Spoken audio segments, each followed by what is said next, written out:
দর্শক, ফেনী থেকে আরো খবর জানবো। এই মুহূর্তে আমাদের সঙ্গে যুক্ত হচ্ছেন দুজন সহকর্মী। আমরা শুরুতে চলে যাব আশরাফুল আলম আকাশের কাছে। আকাশ, আপনি ফেনীর কোথায় আছেন এবং ৯৮টি গ্রাম প্লাবিত হয়েছে, ১০০টি আশ্রয় কেন্দ্র প্রস্তুত রাখা হয়েছে, আর কি কি ব্যবস্থা নেওয়া হয়েছে বিস্তারিত জানাবেন আমাদের।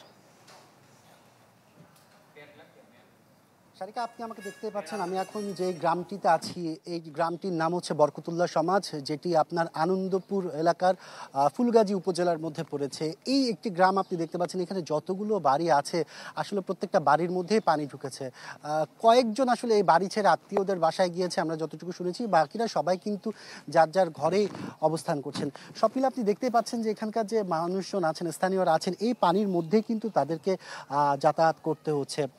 এই অবস্থা শুধু এখানকার না, এখানকার প্রায় ৩টি উপজেলা মিলে প্রায় ১০০টির মতো গ্রামে কিন্তু আমরা এই একই ধরনের চিত্র দেখে আসছি। যদি আশপাশের কথাও বলে রাখি, প্রত্যেকটা জায়গায় কিন্তু একই অবস্থা।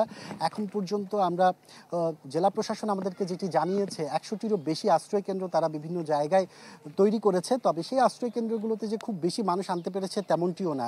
তাদের তথ্য মতে ৫,৭৭৬ জন সর্বশেষ তারা সেই সব আশ্রয় কেন্দ্রে মানুষকে জায়গা করে দিয়েছেন। বেশিরভাগ মানুষ, ২০,০০০-এর বেশি মানুষ কিন্তু এখনও তাদেরই তথ্য মতে পানিবন্দী অবস্থায় আছে, যাদেরকে আসলে উদ্ধার করার জন্য অথবা তাদেরকে নির্দিষ্ট নিরাপদ জায়গায় আনার জন্য সেই ধরনের কোনো ব্যবস্থা কিন্তু আমরা এখনও দেখতে পাচ্ছি না। যেহেতু ভারতের ত্রিপুরা থেকে আপনার যে পাহাড়ি ঢলের পানি, সেই ঢলের পানির কারণে কিন্তু বিস্তীর্ণ থেকে শুরু করে এদিকে যে জায়গাগুলো আছে, বিস্তীর্ণ এলাকা কিন্তু আসলে এখানে মানুষ পানিবন্দী হয়ে আছে। এই মানুষের যে জনজীবন সেটি কিন্তু দেখতেই পাচ্ছেন যে একটা অস্থিরতার মধ্যেই কাটছে। কিছুক্ষণ আগে একটা রোগী গিয়েছিল, যাকে ভ্যান গাড়িতে করে নিয়ে যেতে হয়েছে খুব বিপজ্জনক অবস্থায়। সব মিলে এখানকার যোগাযোগ ব্যবস্থায়, আর যদি পারিপার্শ্বিক অবস্থা বলি, সেই পারিপার্শ্বিক অবস্থা তো আমরা দেখেছি যে যারা স্থানীয়রা আছেন তারা কিন্তু তাদের যে খাবার, শুকনো খাবার থেকে শুরু করে বাজারে গিয়ে যে বাজার করবেন সেই অবস্থাটা পর্যন্ত এখানে নেই। আজকের এই সার্বিক পরিস্থিতির কথা চিন্তা করে কিন্তু আমরা দেখেছি যে আপনার যে এখানকার এইচএসসি পরীক্ষা কুমিল্লা বোর্ডের, সেই কুমিল্লা বোর্ডের এইচএসসি পরীক্ষা কিন্তু স্থগিত করা হয়েছে। সব মিলে বলা যায় যে এখন পর্যন্ত যে মানুষজন এখানে রয়েছে তাদের যে ভোগান্তির কথা আমরা সেগুলো কিন্তু দেখেছি। আর পানি কমার এখন পর্যন্ত কোনো প্রতিষ্ঠানের পক্ষ থেকে যে তাদের যেসব জায়গায় মানুষজন আটকা পড়ে আছে সেখান থেকে যে তাদেরকে উদ্ধার করবে সেই ধরনের কোনো চিত্র এখন আমাদের চোখে পড়েনি। তবে রেড ক্রিসেন্টের কিছু স্বেচ্ছাসেবী মানুষকে আমরা, সংগঠনের কিছু কর্মীদের আমরা দেখেছি যারা সেই সব জায়গায় যাচ্ছেন যেখানে গিয়ে আসলে তাদেরকে উদ্ধার করা। নৌকা, কোনো বোর্ডের ব্যবস্থা না থাকার কারণে সেটিও কিন্তু দুষ্কর হয়ে পড়ছে, কারণ অনেক এলাকায় এখনো কিন্তু হেঁটে পৌঁছানোর মতো অবস্থা কিন্তু রয়েছে। এই ছিল এখানকার পরিস্থিতি। সারিকা। আকাশ, ধন্যবাদ আপনাকে। ফেনীর আরো খবর জানাতে যুক্ত আছেন সহকর্মী দিলদার হোসেন। দিলদার, আপনার কাছে কি খবর রয়েছে? বলতে হলো মুহুরী নদীর পানি বিপদসীমার নিচ দিয়ে প্রবাহিত হচ্ছে, কিন্তু বৃষ্টিপাত বন্ধ না হওয়ার কারণে কিন্তু পানি কোথাও বৃদ্ধি পাচ্ছে, কোথাও কমছে। তবে কিছু নতুন নতুন এলাকা আজকে প্লাবিত হয়েছে।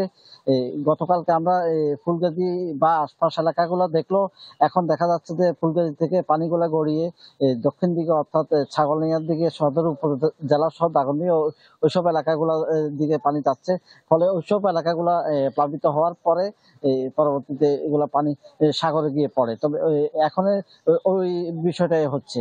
তো এখন আমরা দেখেছি নতুন যে গ্রামগুলা প্লাবিত হচ্ছে, ওখানে যোগাযোগ ব্যবস্থাটা বিচ্ছিন্ন হচ্ছে, গ্রামীণ সড়কগুলা ডুবে যাচ্ছে।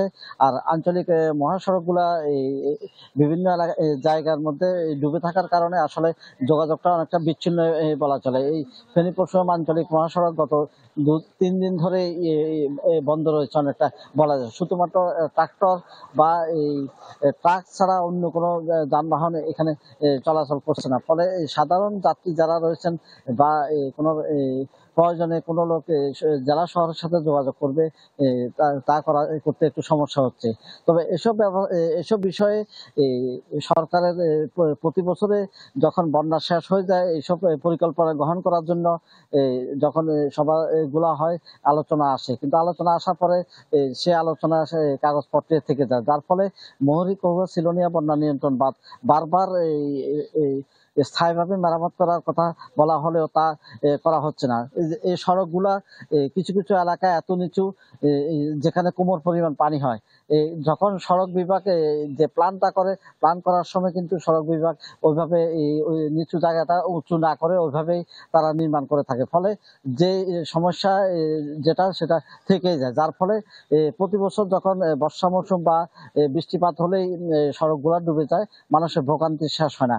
আর এখানে আশ্রয় কেন্দ্রগুলোতে মানুষ যারা একান্ত না পারলে নয় তারা আসছেন। মূলত এখানে বাসা বাড়ি বা তাদের ছাদে অথবা দোতলা তিনতলা বাড়ি রয়েছে, ওইসব ছাদে তারা রান্না বান্না করে যাদের সুবিধা রয়েছে তারা কিন্তু আশ্রয় কেন্দ্রগুলোতে আসছেন না, তারা তাদের নিজস্ব ব্যবস্থাপনায় এই কাজগুলা করছেন। তবে তবে সরকারিভাবে পর্যাপ্ত ব্যবস্থা রয়েছে বলে আমাদেরকে জানিয়েছেন।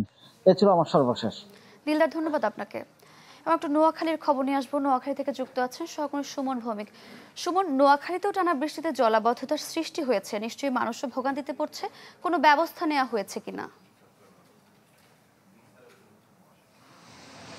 আসলে জলাবদ্ধতা গতকাল এবং গত পরশু যেটুকু ছিল অনেকটা কমেছে। আমরা আজকে সকালে দেখেছি যে জেলা শহরের বেশিরভাগ সড়ক থেকে প্রায় অর্ধেকের মতো পানি নেমে গেছে।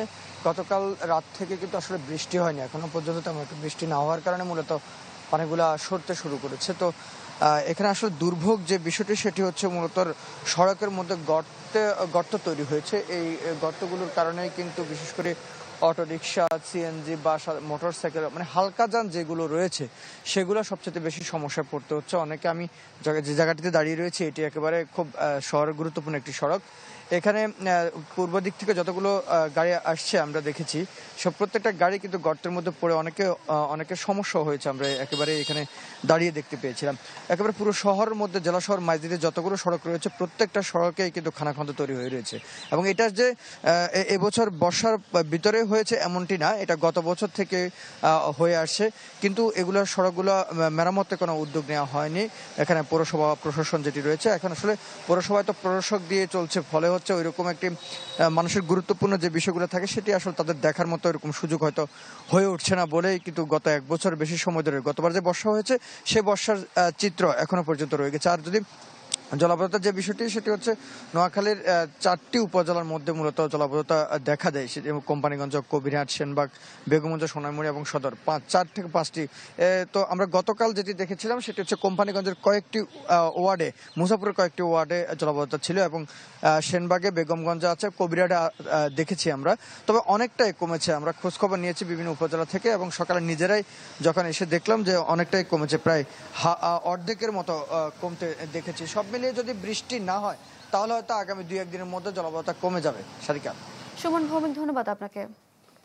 দর্শক, নোয়াখালী এবং ফেনী থেকে আমরা বন্যা পরিস্থিতির খবর জানছিলাম।